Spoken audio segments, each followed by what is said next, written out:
everyone, welcome back to my channel Tips and Tricks by CN Ashthagarwala. So today I'm going to share you how I got exemption in FR through self-study. So these are the topics I'm going to cover today in this video. First, materials to consider. None other than ICI module and MTP and RTP of past 4 to 5 attempts. That's it. Nothing else. I repeat, nothing else. See, if you want to solve more questions, you can surely refer to other books.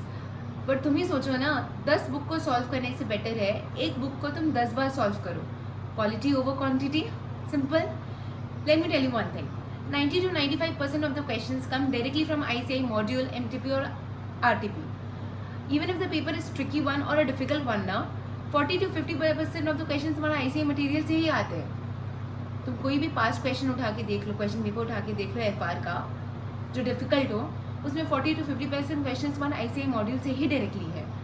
तो अगर तुम उसी को thoroughly कर लोगे, by heart कर लोगे, तो तुम्हें पास होने से कोई रोक नहीं सकता है. और अगर पेपर मीडियम में थोड़ा ईजी आया तो एग्जामिशन लाने से कोई नहीं रोक सकता. इसका गारंटी मेरा.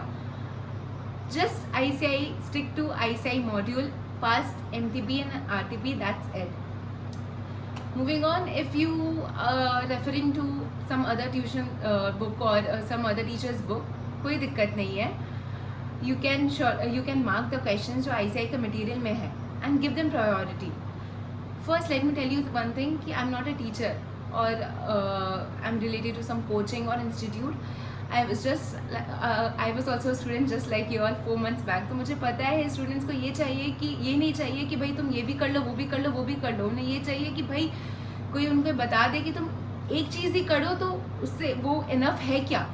अगर ICI मॉड्यूल तुम कर रहे हो तो इज़ दैट इनफ? तो let me tell you, it is more than enough. तुम उसी को अच्छे से कर लो, बहुत बेटर है. उसके बाद one tip I want to give you all, please do not refer to any self made questions. अगर वो क्वेश्चंस इजी है, हैंडी है, ठीक है, तुमसे बन रहा है तो इट्स ओके. बट अगर वो क्वेश्चन कंफ्यूजिंग है या ट्रिकी वन है, you can surely leave that question. Let me show you one my personal experience. नवंबर में एग्ज़ाम था एंड अक्टूबर में one of my friend called me and वो कोई फाइनेंशियल इंस्ट्रूमेंट का कोई क्वेश्चन पूछ रहा था, इक्विटी से रिलेटेड, एक्सटिंग्विशमेंट मेथड से रिलेटेड कुछ. And that was a bit confusing one. तो ये क्वेश्चन तो ICI के मॉड्यूल में नहीं था. तो मैंने पूछा उससे कि कोई पास्ट क्वेश्चन पेपर है, MTP या RTP का है. तो ही स्टार्टेड पैनिकिंग और उसने कहा कि नहीं, सेल्फ मेड क्वेश्चन है और इसको मैंने 1-2 बार कर चुका है, फिर भी ये इतना ट्रिकी है और इतना कंफ्यूजिंग है और मेरे से ये बन ही नहीं रहा है, तो मेरे से क्या ही हम पढ़ पाएंगे कि नहीं पढ़ेंगे. मैंने स्टार्टेड पैनिकिंग 1 महीने पहले. Don't do that to yourself please. अगर वो क्वेश्चन डिफिकल्ट है, कंफ्यूजिंग है, ट्रिकी है, you can surely leave that question. कोई दिक्कत नहीं है. सेल्फ मेड क्वेश्चन का आने का चांसेस negligible है. So yeah, that's it for this topic. What was my approach? CA requires hard work, definitely. CA requires hard work, but more than that you need to do smart work. सब कहेंगे 100% syllabus complete करना है, कोई chapter नहीं छोड़ सकते, कोई Indians नहीं छोड़ सकते. आई एग्री, कोई चैप्टर नहीं छोड़ सकते, कोई इंडियस नहीं छोड़ सकते, बट कुछ टॉपिक्स या कुछ क्वेश्चंस कम हो सकते हैं. तुम कितना ही क्वेश्चन सॉल्व कर लो, कितना ही 100% सिलेबस कंप्लीट करो, एग्ज़ाम के पहले सब चीज़ रिवाइज करना डिफ़िकल्ट होता है. तो you need to cut down your syllabus. 100% complete करने से बेटर है 80% को अच्छे तरीके से कंप्लीट करना. So what I did was, past question papers analyse करके ICI के मॉड्यूल में उस क्वेश्चन के ऊपर आई यूज टू राइट अटेम्प्ट, कौन से अटेम्प्ट में वो आया है. इससे क्या होता था, कौन सा क्वेश्चन किस अटेम्प्ट में आ चुका है पता चल जाता था. जो क्वेश्चंस ऑलरेडी 2 बार आ चुके हैं उसका थर्ड टाइम आने का चांसेस बहुत कम हो जाता है. तो least prioritise it. See, if you are doing FR for the first time, you need to do all the questions because तुम्हारा कंसेप्चुअल अंडरस्टैंडिंग नहीं बिल्ड होगा. ये वीडियो मेनली उसके लिए है जिनको एग्ज़ाम के पहले कैसे रिवाइज करना है, या स्टडी लीव के पहले क्या करना है, या फिर उनका शॉर्टेज ऑफ टाइम है उनके पास तो कैसे करना है. तो जो ऑलरेडी 2 टर्म में आ चुके हैं उसका थर्ड अटेम्प्ट में आने का चांसेस कम है. अगर तुम्हारा मई 2023 का अटेम्प्ट है तो नवंबर 22 के क्वेश्चंस जो आ चुके हैं, बेसिकली जो पिछले अटेम्प्ट में क्वेश्चंस आ चुके हैं, तो उसका वापस से इस अटेम्प्ट में आने का चांसेस भी थोड़ा कम हो जाता है. बहुत सारे क्वेश्चन पेपर्स में आए हैं, जो लास्ट अटेम्प्ट में भी आए हैं, इस अटेम्प्ट में भी क्वेश्चंस रिपीट हुए हैं, बट वो भी क्या है, बहुत कम चांसेस है उसके, तो उसको भी लीस्ट प्रायोरिटाइज कर दो। तुमको बेसिकली एक प्रायोरिटी लिस्ट करना पड़ेगा कि एग्जाम के पहले तुमको सबसे पहले इंपॉर्टेंट क्वेश्चंस कौन कौन से हैं जो तुमको सॉल्व करना ही है। उसके बाद तुम, हमारे पास टाइम है तो तुम ये सब टॉपिक्स भी कवर कर लो। तो एज ए मूविंग ऑन, उसके बाद क्या करते थे, पहले क्वेश्चंस मार्क हो गया, उसके बाद यूट्यूब में revision videos. Don't just book आया, डोंट जस्ट स्टार्ट कि हाँ बस पढ़ना स्टार्ट कर दी। बहुत सारे क्वेश्चंस का, बेसिकली सारे क्वेश्चंस का, सारे चैप्टर्स का यूट्यूब में रिविजन वीडियोस है, कंसेप्चुअल वीडियोस है। तो किसी भी टीचर का, अगर तुम कोई टीचर का ट्यूशन लिए हो तो उस टीचर का या रिविजन वीडियो किसी भी यूट्यूब में किसी भी टीचर का स्टार्ट करो। कंसेप्चुअल वीडियोस देखो, उसका एक बेसिक अंडरस्टैंडिंग के लिए कि उस चैप्टर में बोलना क्या चाह रहा है। उसके बाद उस चैप्टर को रीड करो, इलस्ट्रेशन समझो, क्वेश्चन समझो। कोई क्वेश्चंस नहीं समझ में आ रहा है तो यूट्यूब में उसका भी वीडियो से समझने के लिए, एक बार में क्वेश्चन नहीं बनेगा, 2 बार में भी नहीं बनेगा, 2-3 बार रिविजन वीडियोस देखो, थर्ड टाइम में ज़रूर बनेगा। तो इसी फ्लो में हम लोग करते हैं। उसके बाद इंपॉर्टेंट क्वेश्चंस मार्क कर लो simultaneously. And yes, comment down below if you want me to upload a separate video on whose revision videos I referred for my conceptual understanding. And yes, the most important thing, practice. You need to practice in writing. FR का paper हमेशा lengthy आता है, student के 70 to 80% question paper ही complete हो पाते हैं just because of lack of practice. सारे क्वेश्चंस प्रैक्टिस करने नहीं बोल रहे हम, बट जो भी बड़े क्वेश्चंस है, बिग क्वेश्चंस है, जो बिजनेस कॉम्बिनेशन हो गया, कंसोलिडेशन हो गया, फाइनेंशियल इंस्ट्रूमेंट्स हो गया, या फिर सारे इंडियस के जो बड़े क्वेश्चंस है, at least you need to do that in writing. So that's all for this approach. Important topics. See, I don't believe in ABC analysis and I'll suggest you the same because ICI question papers are unpredictable. Surely I can give you some important topics जिससे हर attempt में questions आते हैं।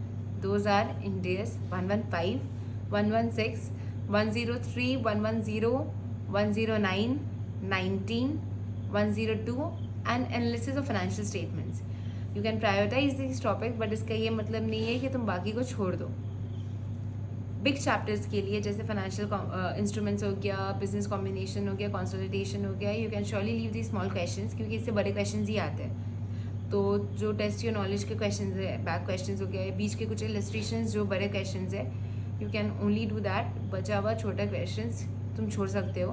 But या again, अगर तुम first time कर रहे हो तो you need to do everything for your conceptual understanding. ये अगर तुम रिवाइज कर रहे हो डे बिफोर योर एग्जाम या स्टडी लीव में, तब तुम छोटे क्वेश्चंस छोड़ सकते हो। दूसरा चीज़, FR में थ्योरी नहीं आते हैं तो तुम थ्योरी छोड़ सकते हो, बट रिमेंबर वन थिंग कि अगर कोई भी क्वेश्चन कोई भी इंडियस के बारे में मेंशन कर रहा है ना, तो you need to explain that Ind AS in few lines, 4 to 5 lines और 3 to 4 lines. Basically you need to explain that Ind AS in few lines. तो क्योंकि हम लोग का क्या टेंडेंसी रहता है ना, प्रैक्टिकल सम है तो हम लोग बस स्केल मारते हैं, लाइन मारते हैं और we start solving that question. But ये CA फाइनल्स है, तो अगर तुम्हें पूरा मार्क्स चाहिए इस क्वेश्चन के लिए तो तुम्हें इंडियस एक्सप्लेन करना पड़ेगा। For May 22-23 one thing I can tell you that chain holding का some maybe I don't think so कि इस टर्म में आएगा, बिकॉज ऑलरेडी नवंबर 22 में आ चुका है, नवंबर 2022 में आ चुका है एंड जुलाई 2021 में आ चुका है आई गेस। तो अगर तुम्हें ये सम बहुत टाइम कंज्यूमिंग, कंफ्यूजिंग या टफ लगता है तो तुम ये क्वेश्चन श्योरली इस अटेम्प्ट के लिए छोड़ सकते हो। Last topic, mock test. See, सारे कोचिंग में सारे टीचर्स के अलग अलग मॉक टेस्ट होते हैं, तो you can do that for practice. But ICI का मॉक टेस्ट पेपर एटलीस्ट एक तुम्हें सॉल्व करना पड़ेगा इन राइटिंग, प्रॉपर एग्जाम की तरह बैठ के, बिकॉज ICI का FR का पेपर बहुत लेंदी होता है, तो तुम्हें राइटिंग में प्रैक्टिस करना पड़ेगा। I have already mention before. And yeah, one advice I can give you from my personal experience that don't solve mock test paper a day before your exam. See what I did was कि मेरा 1 नवंबर से exam था, तो मैंने 5 to 6 days रखा था FR के revision के लिए। तो लास्ट डे का हाफ मिड तक मेरा FR का रिविजन कंप्लीट हो चुका था। तो मॉक टेस्ट पेपर मैंने ऑलरेडी सॉल्व कर चुका था, पार्ट 1, पार्ट 2 मैंने नहीं किया था। तो उस दिन मैंने सोचा कि राइटिंग प्रैक्टिस हो जाएगा मेरा, तो मॉक टेस्ट पेपर 2 FR का सॉल्व करते हैं। आई स्टार्टेड सॉल्विंग इट, और क्वेश्चन पेपर शायद डिफिकल्ट था, उसमें काफ़ी सारे नए क्वेश्चन थे। तो आई स्टार्टेड पैनिकिंग, मेरे से नहीं हो रहा था, एंड आई स्टार्टेड पैनिकिंग, अच्छा नहीं लग रहा था, मेरे को लग रहा था कल ही एग्ज़ाम है, मेरे से बन ही नहीं रहा है। One of my friend called luckily, और ही एडवाइज मी कि प्लीज़ तुम क्वेश्चन पेपर को पहले फाड़ो, फेंको, एंड कोई भी नया क्वेश्चन सॉल्व मत करो। इनफैक्ट कोई क्वेश्चन ही मत सॉल्व करो, you just need to flip the pages. Revise करना है तुम्हें, सॉल्व नहीं करना है day before exam. That's it for FR. Thank you guys for watching. I want to quote you all a self-written line. See, I'm also a poet, and this line kept me going. तू सबर रख, सब होगा। तू सबर रख, सब होगा।